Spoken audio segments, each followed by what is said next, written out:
Assalamualaikum dan salam sejahtera. Buletin Awani jam ini bersama saya Azib Zikri dan kita akan mulakan dengan perkembangan yang baru kami terima. Inflasi Malaysia pada Januari 2024 kekal 1.5%, kadar yang sama sejak November 2023 dengan mata indeks mencatatkan 131.4 berbanding 129.5 pada bulan yang sama tahun sebelumnya. Jabatan Perangkaan Malaysia DOSA melaporkan peningkatan inflasi pada Januari 2024 telah didorong oleh peningkatan perlahan restoran dan perkhidmatan penginapan 3.2%, penjagaan diri, perlindungan sosial dan pelbagai barangan dan perkhidmatan 2.5%, kesihatan 2.4%, makanan dan minuman 2.0%, dan perumahan, air, elektrik, gas dan bahan api lain 2.0%. Manakala kumpulan pengangkutan merekodkan peningkatan inflasi rendah 0.7% berbanding bulan Disember 2023 0.3%. Dan untuk mengulas lanjut berkenaan data indeks harga pengguna yang baru dikeluarkan ini, di talian kita ini bersama dengan Profesor Madya Dr. Ahmad Razman Abdul Latif, pengarah program MBA Putra Business School PBS. Baik Doktor, mungkin boleh kongsikan kepada penonton Buletin Awani. Inflasi Malaysia kekal 1.5% sejak November 2023. Mungkin boleh kongsikan reaksi awal dan apa makna kepada ekonomi semasa. Terima kasih. Apabila kita melihat kenyataan media oleh Jabatan Perangkaan Malaysia baru saja dikeluarkan tadi, pandangan awal saya mengenai kadar inflasi Malaysia yang masih kekal rendah adalah disebabkan beberapa faktor. Pertama, kita kena faham bahawa banyak barang dan perkhidmatan asas di negara kita ini masih lagi tertakluk kepada kawalan harga dan juga subsidi oleh kerajaan.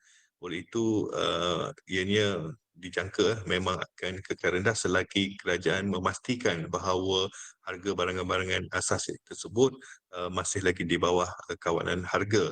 Dan kalau kita lihat, itulah yang sebenarnya berlaku apabila pada Januari tahun ini masih lagi bersifat subsidi pukal untuk kebanyakan barangan.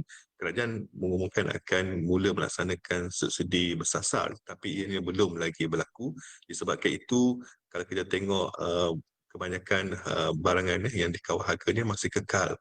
Dan kalau kita lihat harga ayam pun walaupun tidak dikawal, tetapi disebabkan permintaan ataupun penawaran ayam itu melebihi daripada permintaan, menyebabkan harga ayam itu kekal rendah. Dan satu lagi yang kita boleh lihat, apabila bulan Januari ini biasanya rakyat banyak berbelanja pada Disember, cuti sekolah dan sebagainya, dan Januari ini semua sudah dah masuk balik bekerja dan juga sistem persekolahan pun sudah bermula kembali. Maka semasa bulan tersebut kurang untuk berbelanja keluar, terutamanya di restoran dan sebagainya. Itu sebab kita lihat bahawa inflasi Malaysia pada Januari ini masih kekal rendah. Prof, tadi ada kata-kata berkenaan dengan subsidi bersasar dan sebagainya. Kita tahu program subsidi bersasar akan mula dilaksanakan dengan lebih strategik pada bulan Jun ini, dan pandangan doktor melihat kepada separuh kedua, adakah akan memberikan kesan yang dan juga impak besar kepada indeks harga pengguna nanti? Ya, apabila kerajaan mula memperkenalkan subsidi bersasar, pertama, jika subsidi bersasar itu berlaku pada minyak petrol RON 95, dan ini sudah tentu akan menyebabkan kenaikan harga bagi kos pengangkutan. Itu merupakan salah satu komponen di dalam kadar inflasi ataupun indeks harga pengguna ini. Dan juga apabila kos pengangkutan itu meningkat, bermakna kemungkinan harga barangan lain juga akan terus naik.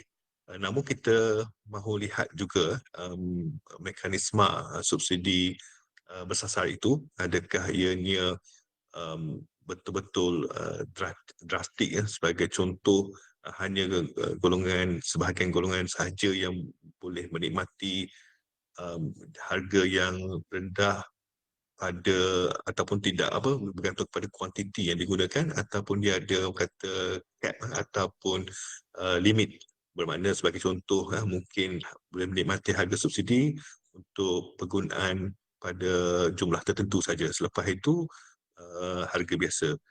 Jadi dia bergantung juga kepada mekanisme itu. Kalau ada cap, ada kemungkinan berlaku kesan kepada inflasi, kita akan bakal menyaksikan lebih tinggilah daripada 1.5%.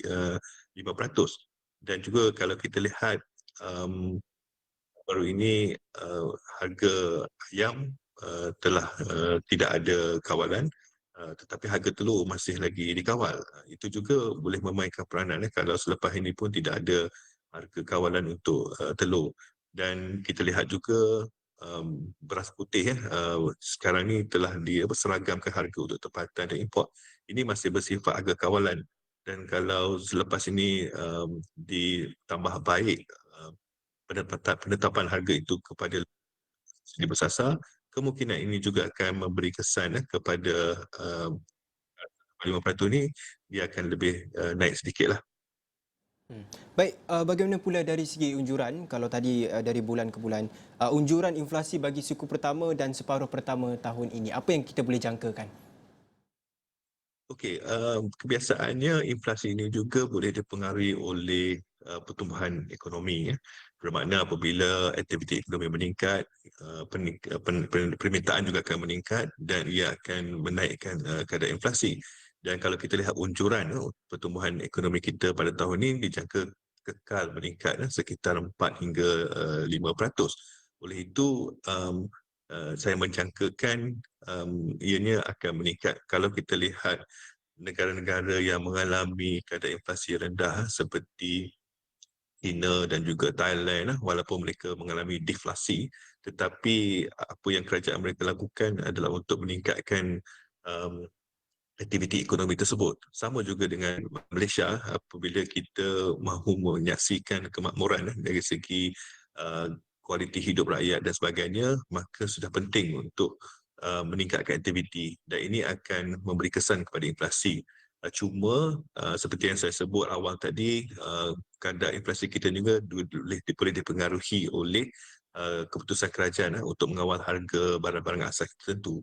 Oleh itu, dua faktor ini akan memainkan peranan iaitu consumer spending atau perbelanjaan pengguna di peringkat domestik terhadap barang asas dan pada masa yang sama juga tindakan intervensi daripada kerajaan persekutuan dalam mengawal harga barang asas untuk rakyat.